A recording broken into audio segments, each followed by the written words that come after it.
2019 പാസാക്കിയ ഒരു നിയമം, 4 വർഷം കാത്തിരുന്ന ഒരു നിയമം. കഴിഞ്ഞ ദിവസം അമിത്ഷാ പശ്ചിമ ബംഗാളിൽ പറഞ്ഞത് ഈ നിയമം നടപ്പാക്കുക തന്നെ ചെയ്യും, ആരെതിർത്താലും ആർക്ക് എതിർക്കാൻ കഴിയില്ല എന്ന് പറയുന്ന ഒരു നിയമം.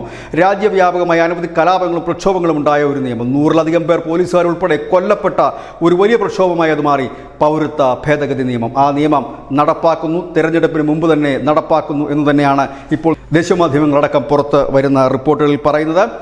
ഈ നിയമം അനുസരിച്ച് 2014 ഡിസംബർ 31 മുൻപ് നമ്മുടെ രാജ്യത്ത് എത്തിയിട്ടുള്ള സിഖ്, ജൈന, ബുദ്ധ, ഹിന്ദു, ക്രിസ്ത്യൻ വിഭാഗത്തിൽപ്പെടുന്നവർക്ക് പൗരത്വം നൽകാനുള്ള നിയമമാണ്. ഇത് നടപ്പാക്കാൻ അനുവദിക്കില്ല എന്ന് പശ്ചിമബംഗാൾ മുഖ്യമന്ത്രിയും മറ്റ് ചില പ്രതിപക്ഷ പാർട്ടികൾ ഭരിക്കുന്ന സംസ്ഥാനങ്ങളിലെ മുഖ്യമന്ത്രിമാരും ഒക്കെ പറഞ്ഞെങ്കിലും അവിടങ്ങളുള്ള അതിൻ്റെ പ്രാഥമികമായ കാര്യങ്ങളൊക്കെ എല്ലാ സംസ്ഥാനത്തും പൂർത്തിയായി കഴിഞ്ഞു. അതായത് ഈ തടങ്കൽ പാളയങ്ങൾ, കേരളത്തിൽ അടക്കം തടങ്കൽ പാളയങ്ങളുടെ നിർമ്മാണങ്ങൾ പൂർത്തിയായിട്ട് കാലങ്ങൾ ഏറെ കഴിഞ്ഞിരിക്കുന്നു. ഈ നിയമം നടപ്പാക്കാൻ വൈകിയത് ഈ നിയമത്തിൻ്റെ ചട്ടക്കൂടുകൾ റെഡിയാക്കുവാനുള്ള ഒരു കാലതാമസമായിരുന്നു. ഇപ്പോൾ ചട്ടക്കൂട് റെഡിയായി കഴിഞ്ഞിരിക്കുന്നു.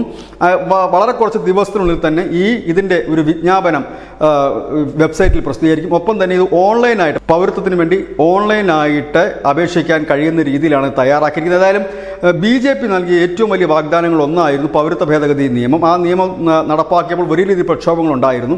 ഇപ്പോൾ ആ നിയമം നടപ്പാക്കി തുടങ്ങുകയാണ്. അതിനെ എതിർത്ത് നിൽക്കുന്ന ഒരേ ഒരു സംസ്ഥാനം ഇപ്പോൾ പശ്ചിമ ബംഗാൾ മാത്രമാണ്. ഇനി മറ്റ് സംസ്ഥാനങ്ങളുടെ സ്ഥിതി ഏത് രീതിയിലാകുമെന്ന് അറിയില്ല. ഏതായാലും തെരഞ്ഞെടുപ്പ് കാലമായതുകൊണ്ട് പ്രതിപക്ഷ പാർട്ടികൾ ഇത് മുതലെടുക്കാൻ ഒരു പ്രക്ഷോഭത്തിനും സാധ്യത കാണുന്നുണ്ട്. ഏതായാലും പൗരത്വ ഭേദഗതി നിയമം ഉടൻ തന്നെ നടപ്പാക്കി തുടങ്ങുകയാണ്. പൗരത്വം വേണ്ടവർക്ക് ഓൺലൈനിൽ തന്നെ രജിസ്റ്റർ ചെയ്യാനുള്ള സംവിധാനങ്ങൾ തയ്യാറാക്കി കഴിഞ്ഞിരിക്കുന്നു. ഓൺലൈൻ്റെ പണികളും പൂർത്തിയായി കഴിഞ്ഞിരിക്കുന്നു.